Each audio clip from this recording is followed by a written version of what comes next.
মেয়েরা বেশিরভাগ সময় কাঁদে, কখনো কারণে আবার কখনো অকারণে, কখনো নিজের জন্য আবার কখনো তার প্রিয় মানুষগুলোর জন্য, আবার কখনো নিজের আপন বাড়িটা খুঁজে না পাওয়ার জন্য। মেয়েরা আসলে অভিনেত্রী ভাই, কারণ তারা নিজেদের কথা চিন্তা না করে অন্যর ভালোর জন্য নিজের ভালো থাকা খারাপ থাকা সবগুলো মেরে ফেলে। মেয়েরা সত্যি অনেক মিথ্যাবাদী, কারণ তারা নিজের মধ্যে হাজারটা দুঃখ কষ্ট রেখে সবাইকে বোঝায় যে তারা আসলে ভালো আছে। মেয়ে হয়ে জন্ম নেওয়াটা অনেক সহজ ভাই, কিন্তু বিশ্বাস কর মেয়ে হয়ে বেঁচে থাকাটা অনেক কষ্টকর, কারণ তাদের হাসতে গেলেও ভাবতে হয় আর তাদের কাঁদতে গেলেও ভাবা লাগে।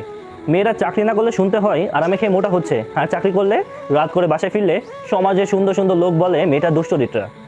মেয়েরা প্রতিবাদ না করলে সবাই ভাবে সমস্ত দোষ বোধহয় মেয়েটার, আর প্রতিবাদ করলে সবাই বলবে মেয়েটা বিয়াদব। বিষয়টা দুঃখজনক হইলেও দোষ এটাই সত্যি। একটা মেয়ে তার সারাটা জীবন উৎসর্গ করে দেয় অন্যের জন্য, বিয়ের আগে পরিবারের জন্য, আর বিয়ের পরে নতুন একটা পরিবারের জন্য, নতুন একটা পরিবারে মানুষের মন জুগিয়ে চলার জন্য। তারপরেও একটা মেয়ে বুঝতে পারে না যে তার আসল পরিবারটা কোনটা। একটা মেয়ে কালো হলে কখনো কোনো মানুষ তার হাতটা ধরে সামনের দিকে এগোতে চায় না। একটা মেয়ে কালো হলে সে কখনোই সমাজের দাম পায় না ভাই।